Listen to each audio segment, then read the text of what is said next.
All right, good morning. Good Monday morning. It's Collider TV Talk coming to you live here from the Collider Studios, 11 a.m. Pacific Standard Time here on this October 2nd. We got so much to talk about. We've got pilot reviews. We've got Amazon news. We've got the weekend highs and lows. You know how we do. And so we brought on two of the heavyweights of TV Talk to come help us handle all this business today. Over here to my far right, the man, David Griffin. What's happening, folks? I'm going to try to get through this. Sorry with my voice. A little bit raspy. I was having at the Makuga wedding. So, yeah, I'm just still kind of recovering from that. You're at the Mary and Makuga. Hashtag it. Hashtag it. And, of course, the lovely Emma Fyffe. Yes, I'm here. It is Monday. I'm sure it's Monday, but I needed a little reminding. I'm at the point where I don't know what day of the week it is ever anymore. So I just... You know what? If you tell me it's Monday, it's Monday. Here we are. Sexy Monday. Collider TV Talk. Let's do this thing. Let's do this thing. And please, if you follow Emma, please find her way to freebase coffee to her blood system. She needs it. It's a very big deal. All right.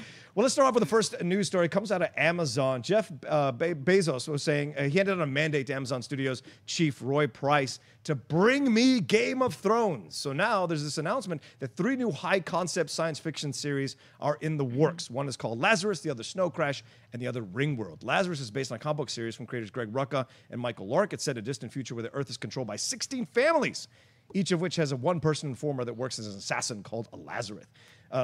Snow Crash is based on Neil Stephenson's famous novels, also set on Earth of the Future, in which the main character, Hiro, protagonist, that seems on the nose, is a pizza delivery boy, but by night he's a warrior in a virtual reality called the Metaverse. And then finally, Ringworld is based on the popular sci-fi series from the 1970s by Larry Niven. Louis Gridley Wu is celebrating his 200th birthday on Earth, and he's bored. When he's given the chance to go on a voyage deep into space to explore an alien construction, he doesn't hesitate to sign up. Big shout out to Engadget.com for that article about that. So I wanted to ask you two, like, what is the one that sticks out for you? Is there one that you're like, I actually want to see what they do? 100%. It's obviously Snow Crash. Come on. Hero protagonist that's so on the nose.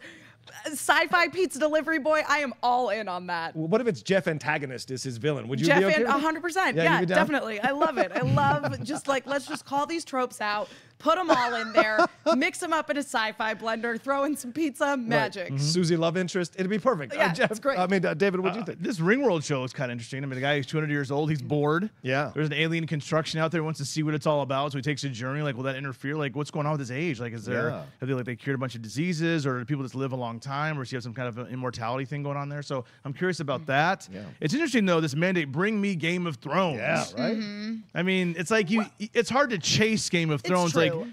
HBO didn't know they had a hit when they had Game of Thrones. It was a big risk, and the numbers weren't super high after season 1. So chasing Game of Thrones is difficult. Like, it's like, Jeff, just make a good television show. Right. Yeah, and or try to worry about it specifically being the next Game of Thrones. To me, reading about these, I would worry the most about Lazarus in a way, because to me that feels the closest to Game of Thrones from the point of view. It's like, oh, the Earth of the Future is controlled by 16 different families. There's in a lot of Game of Thrones is about sort of the clash between the various ruling classes within the world. So they all sound interesting, but I do think that you can't, there's no formula for Game of Thrones. Yeah, you both make good points, because Rome was something they really wanted to have take off, and they had to cancel it because of the cost, and the viewership wasn't there. It was like $1.5 million an episode. Yeah. Deadwood, they had to cancel a little bit earlier, and now there's been talk about a movie for years since it got canceled. So which is actually low budget now. Right, exactly. But at the time, it was a big huge, deal, and they couldn't make it work. So this, you're right, it's an anomaly that happened the way it does. You never know what's going to go on. So to go chase, like, I want to make my video viral, it's like, well, no, it's just got to happen casually. It's not going to, if you try to angle it. But my choice is Lazarus. I actually like it because it feels like a mafia type thing, where it's like got all these 16 different enforcers, and they're all going after each other. It's like Smoking Aces or something. So to me, it gets me excited about it. All right, well, let's move on to our next story, which is the review of the pilot for Inhumans. My God, we're finally doing this thing. Finally, after weeks and weeks and weeks and IMAX screenings, Inhumans came out on ABC, 2 episodes. Everyone has torn it to pieces pretty much, but there have been some people pushing back on this, saying that there's a possibility to redeem this thing. Like Agents of S.H.I.E.L.D. didn't start out too well on ABC, and it got redeemed. Now, a lot of people claim this last season was the best season. So what do you think, David, about the Inhumans? Like, what was your feelings you were watching it? It's rough. Yeah. It's not good. It's not good television. I rarely say this because I know it's hard to make a television series. I mean, I've seen at least enough behind the scenes that I understand. I mean, we know enough people out here in LA with production, costumes, directing, lighting, sound. I mean, it is a tiring process. So even if somebody makes something I don't like, I always try to give it some credit because people are putting their blood and sweat behind it. People are getting paid for this. It is a job. But this is one of those shows where I watched and I'm like, I feel like if all three of us sat down and wrote a script, I feel like maybe we could write a little bit better of a story than this, especially if we had a John Shep with the writing talent that we have here. Now, I would normally not say that because I'm not a screenwriter, so you're not going to see a script done by David Griffin anytime soon, but it just wasn't good. It was just bad. I would love to know what happened behind the scenes. I'm sure there's some very talented people working behind the scenes. It's like, what happened? There had to be some miscommunications with the heads of the studio and the executives. Like something happened here that was a disaster because this is not good television. All around. Yeah, I have to agree with you. It really is, and it's kind of boring. And the Inhumans is an interesting story to tell. And why am I cheering for Ramsay Bolton? I'm watching this unwillingly cheering for Ramsay Bolton. I literally felt the exact same way. Like it's a caste system. How can I cheer? I think he's supposed to be the villain, but is he a villain, or is he standing up to the injustice of this caste system that they have in Adelon, their secret planet on the moon, or their secret kingdom on the moon, which should have been so interesting. But it just kind of looked like generic sci-fi town 10.0. Yeah. And there was this real, and it wasn't a divide of, like, say, in Hunger Games, the capital versus all of the districts. It was just like everything that was the royal family was around looked very blah and generic. And then the sort of mining people, it looked kind of lived in. So you didn't really feel like they were in the same place at all. Because like you look at the design of the character of Medusa and she's in a different show than the other characters because she's so pristine and so comic booky, which I don't necessarily hate if they had stylized the rest of the show that way. If they'd taken all of the royal family to that same kind of heightened, like pristine, perfect, flat primary colors kind of thing. And I know purple's not a primary color, guys, but you know what I mean? Like very, very vivid, but they didn't. So I was mostly just kind of confused and taken out of it by that. I will say that I did like Anson Mount as Black Bolt. And the thing is he didn't have any dialogue. No, the actors aren't the issue. So maybe that's why I really liked him, because I thought he did a really good job of acting like, oh man, I really want to say something, but if I say something, I'm going to kill everyone. And there was also just like too much exposition in some instances, like when the two teenagers come for the ceremony where they get exposed to the stuff that sort of reveals their powers. I didn't need like somebody narrating what was going on. I could have just watched it, you know? Or even if you take the subplot of the girl who gets wings and all of a sudden she's flying, and then she's like too good for the other person. Then they get healing. I was like, what is this? Is this? Oh, so if you get then what are they telling me, that if you get money and get power, then you can act like you're better than everybody else, and I'm supposed to still feel sympathy for you? Like it just was a weird all around show. And I know it's based on the run that they had in Inhumans. It had more. It just that run was just more nuanced. It was more interesting, and they somehow lost it in translation, and that's such a shame. This had the great potential to be a really interesting sci-fi comic book series, you know, in the way that what we've seen out of Krypton so far from Sci-Fi Channel looks really good and really interesting. I'm really looking forward to that series. And I think that Inhumans kind of needed to either go like the full sci-fi route or make it about Inhumans who are discovering the fact that they're Inhumans that are living on Earth, and you don't have the royal family show up until the very end. And also with our good friend A1 Steak Sauce Rayon. A1 Rayon. He you're sort of rooting for him because this caste system thing seems very unfair and he has no powers, and so you understand his motivation. But how much more interesting would it have been if we'd gotten a whole season of him being sort of like, I don't know, like Lex Luthor in Smallville, where like he and his brother are getting along, but he's still plotting. Like he takes over the kingdom by the end of the first episode. That's right. You know? A lot of good points. A lot of good points, Emma. A lot of good points. Well, it's a tough watch. Yeah, we're not the only ones that didn't like it. So, but who knows if maybe a few episodes down the road they fix this thing, maybe hear what the complaints have been. And so there's certainly possibilities for it. And hopefully it will. Let's move on to something that got a little more better reviews. Ghosted premiered last night on Fox. Full disclosure, my friend Jonathan Gabay is the VP of Fox Comedy there. So I was looking forward to this. This is one of his shows. And I absolutely enjoyed this show. And from what he told me, it retained 100% of of its audience from The Simpsons lead-in. That's really Big audience, amazing. yeah, it's good. Yeah, and insane. so it's a great Adam Scott, Craig Robinson, who you've seen on multiple NBC shows and TV and film. Team together there to deal with this alien stuff. They're brought back from Ali Walker, who was on Profiler, if you remember Profiler back in the 90s. So it was great to see all these people get together and work towards this whole thing, because Adam Scott thinks his wife got abducted, and Craig Robinson's dealing with the fact that he's got his nephew that he's trying to help through life and all this kind of stuff. So there's a lot going on here, and he was a former LAPD guy who got his partner killed. So there was a little bit of drama. But did you enjoy this, Emma? I did. I really enjoyed this. It was not quite what I thought it was going to be. Right. Based on the trailers for this. And again, I think that's another comment with Inhumans, where it's like the trailers made it not look so great. And it was kind of exactly what we saw in the trailers. Whereas with Ghosted, I wasn't sure based on the trailers. I loved the cast, and I adore Adam Scott. So I was like, I'm going to give this a chance, obviously. And I like the idea of sort of a comedic take on ghost hunting, but not in a Ghostbusters kind of way, which is absolutely what this is. In fact, there's more of the paranormal stuff in it. Like when I saw the ads for it, I was like, okay, it's sort of Ghostbusters-y, but the actual show really wasn't. It was way more like alien abduction kind of stuff. And it was cool because it is a comedy, but there's definitely a lot of heart and kind more of drama than you would think, right? Like it's definitely a situation of comedy coming out of tragedy, which is sort of like the first process towards creating comedy. And I was very impressed, because I think that Adam Scott as Ben Wyatt on Parks and Recreation is the most accurate portrayal of a nerd that we have ever seen in television. And so I always worry that they're going to take that kind of character a step too far, especially because he's already played that character. And I thought that they did a good job in the show of creating a character who was very true to someone who just really is nerdy and scientific. And didn't push the envelope, but still wasn't Ben Wyatt. I really, I liked it. What do you think, David? I need to see more. I didn't really get a good sense of what the show was about. I did like the whole, they're kind of trying to go this whole like parallel universe, like other multiverse, different dimensions, which kind of reminds me of The Flash. And I love all that. Or Rick and Morty. Or Rick and Morty, a lot of Rick and Morty. So it's kind of a combination of The Flash, Rick and Morty, and this little half-hour comedy, which is nice. That's why I love it's a half-hour comedy, so you can kind of get in and out. I just wish I knew a little bit more about the plot. I like the cast. I love Craig Robinson and Adam Scott. They're great actors, funny guys. So I think as the story develops, I'm sure, I'll get a more of a gist of what's happening. But at first glance, I liked it, but I didn't pull me in. This weekend was weird for me in terms of all these these pilots.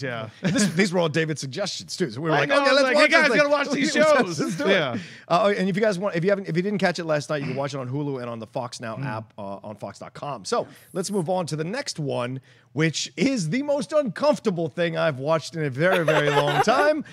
Nick Kroll's Big Mouth came out on Netflix, and as a man, this was a very, very tough watch and too truthful for me, which is why it was tough to watch.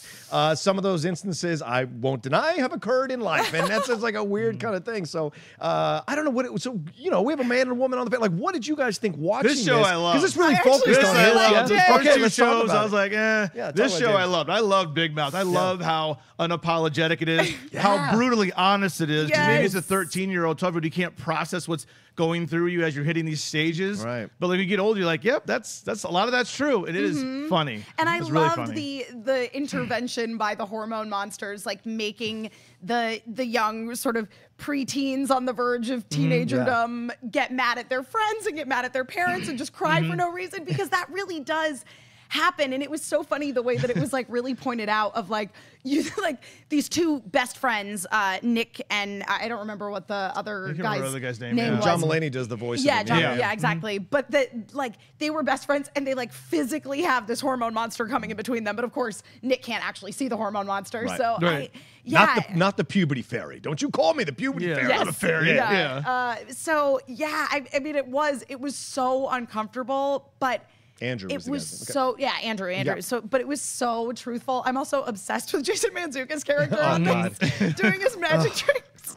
I love that guy so much. funny. Either live action or animated. I love Jason Mantzoukas. Yeah. I even would see that dumb film, The House, just to see him be funny in that film. I mean, the first Film episode terrible, is called but Ejaculation. Yeah, Yeah. I mean, you know, They it's pull getting no into- punches. Yeah, and we know man. we're going to get more with the girls down the road. We've seen Yes. some clips of that. This is mostly focusing on the guys, but I'm curious to see more about the ladies, you know, when they go through their whole Right. thing. So it's very, very honest. Yeah. Yeah.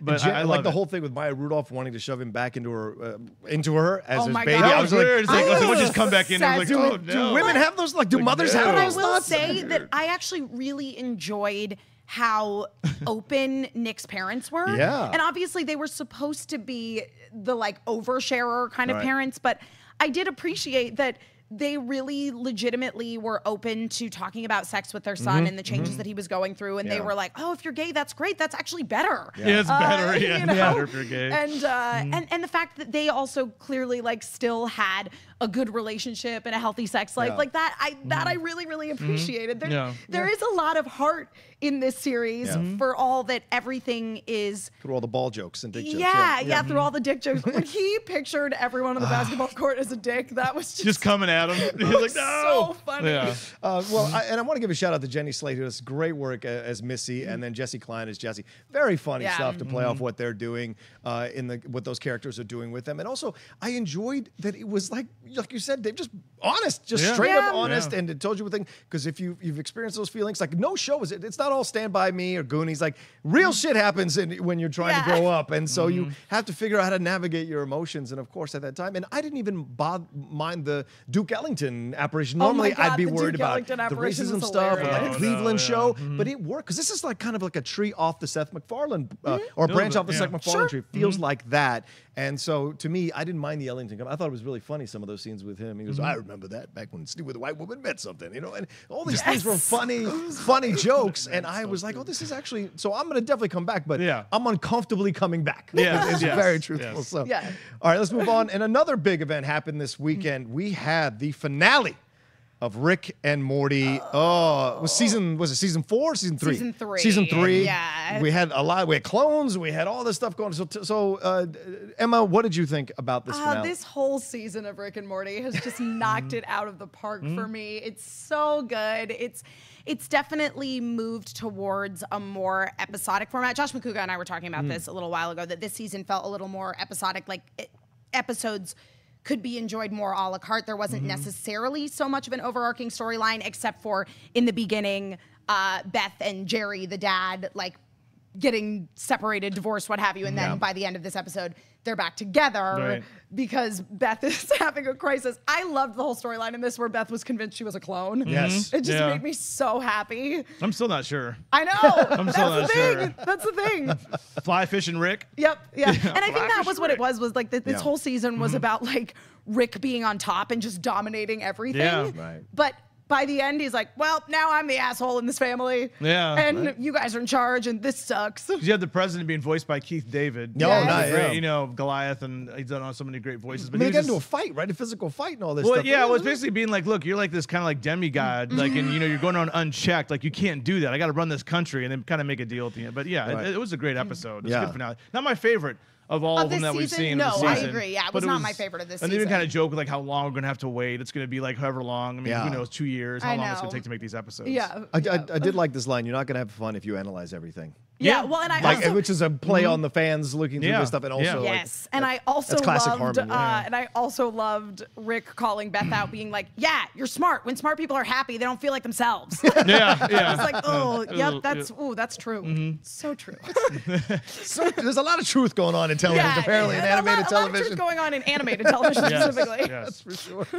All right, so we had a lot of weekend highs and lows this weekend. So much happened here. We're getting close to the end of Ray Donovan. The Deuce is starting to kick into mid-season form. Curb Your Enthusiasm was hilarious. Halt and Catch Fire, what is 5th, 6th episode this season now? Episodes damn episodes. Damn with Matt LeBlanc and making me feel things. Is a series that I have not gotten into, but that Josh McCouga has recommended very enthusiastically many times. So do I. In the same sort of vein of how I feel like BoJack Horseman is such an accurate portrayal of living in LA. He's like episodes it's like that. Yeah, brutally so at times. Yeah. The ugly side of the business.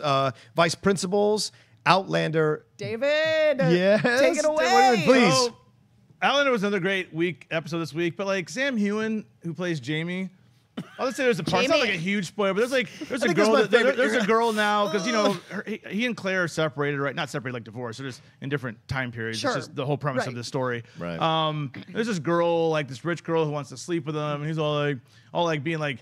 He's just like, he doesn't want to do it. He's just like, he's having a rough time. And I'm like, stop complaining, man. You got a beautiful girl who wants to sleep with, just sleep with the woman. That's all you got to do. I'm tired of seeing the beautiful man complain about sleeping with a beautiful woman. It's like his life is so hard. Give me a break, Jamie. You know the couples counseling. I want to say It's Funny or Die did a couples counseling that is Jamie and Claire. Oh my gosh! It's I need to watch. Are the actors in it? Is it Katrina Bell? Oh, yeah, I need to watch that. No, it was a great. Outlander's fantastic this year. I'm just tired of seeing people complain about having I don't want to have sex. I'm like, it's a beautiful. Just have the sex. Well, it's all a matter of perspective. It's all it's something all right. Did you guys see Curb? Did you guys watch Curb? Oh yeah, Curb was incredible. Hilarious. Yeah, it was great. Yeah. It broke me last night. It broke me. Like you forget how much you miss a show till it comes back. It's been 5 years. You're right. Yeah. When it comes back, you're just like, oh my god, this is so brilliant. I mean, foisting. The foisting.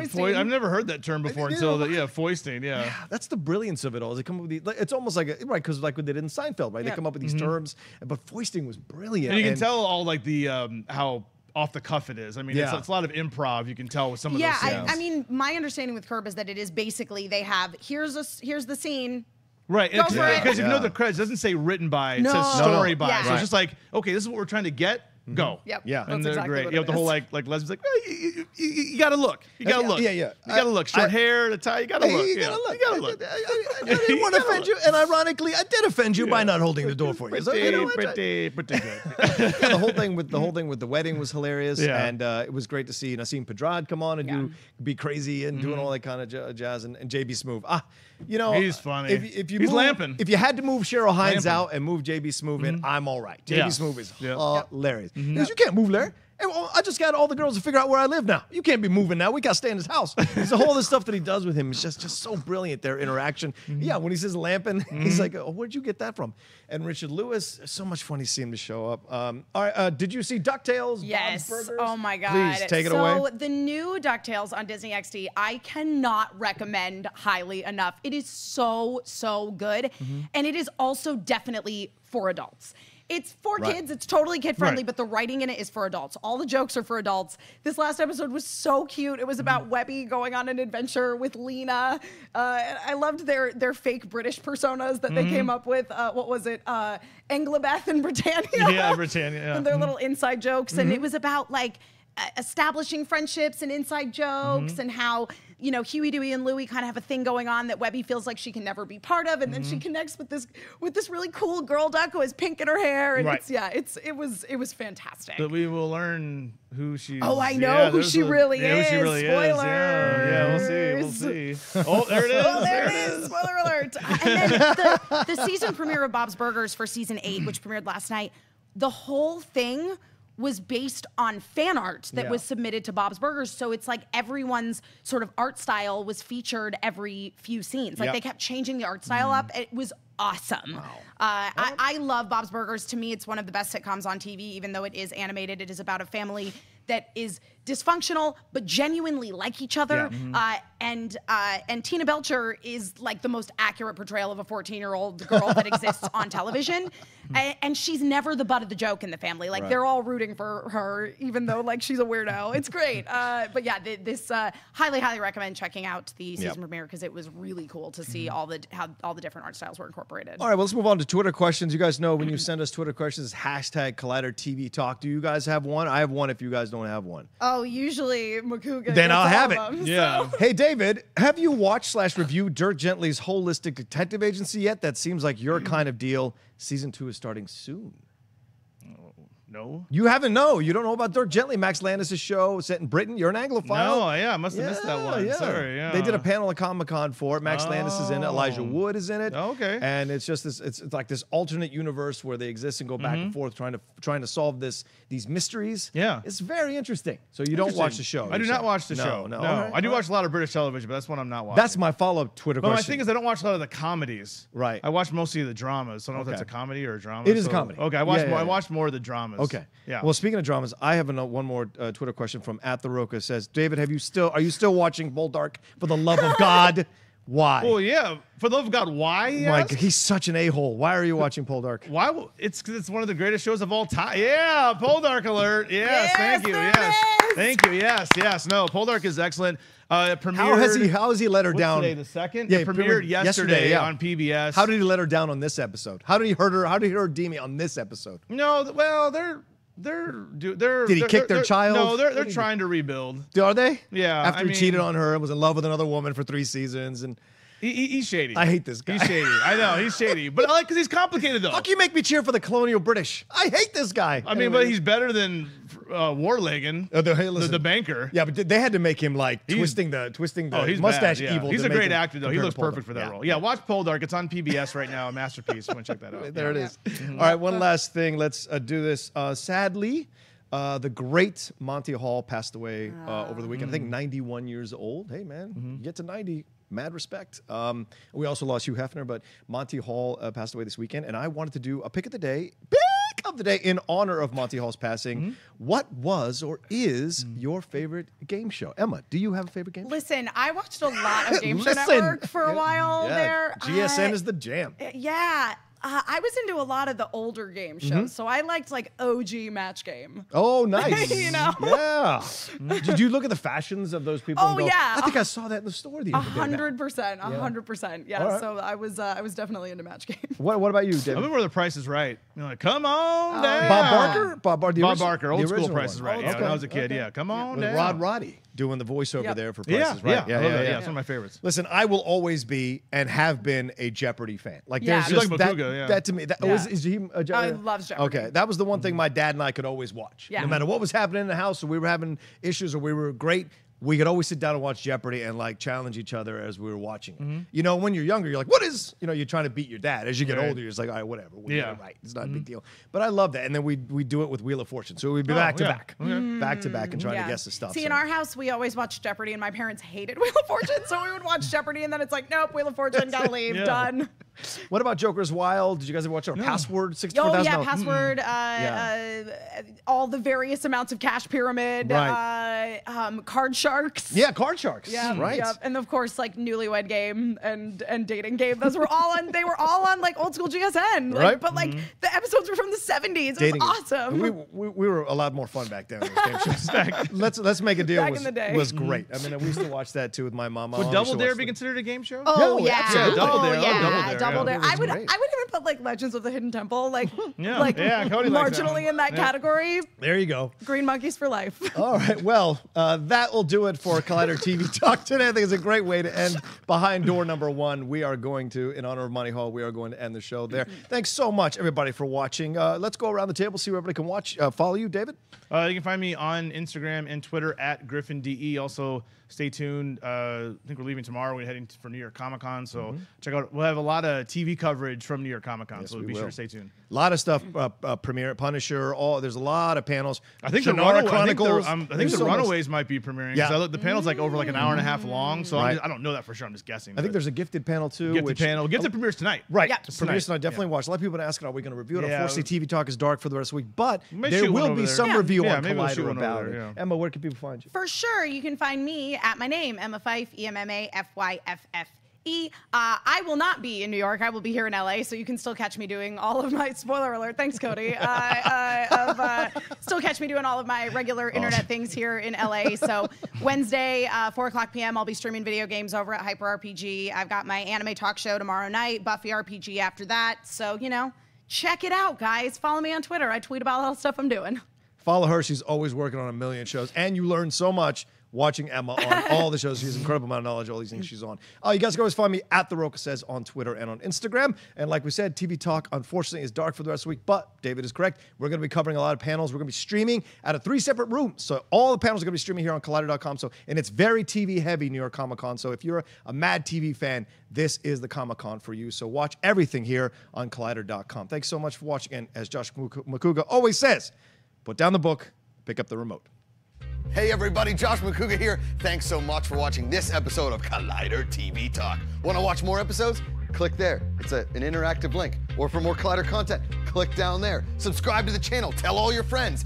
Get an airplane. Drive it by that says Collider. I'm not telling you to buy an airplane. Just do whatever you want as long as you're watching Collider videos.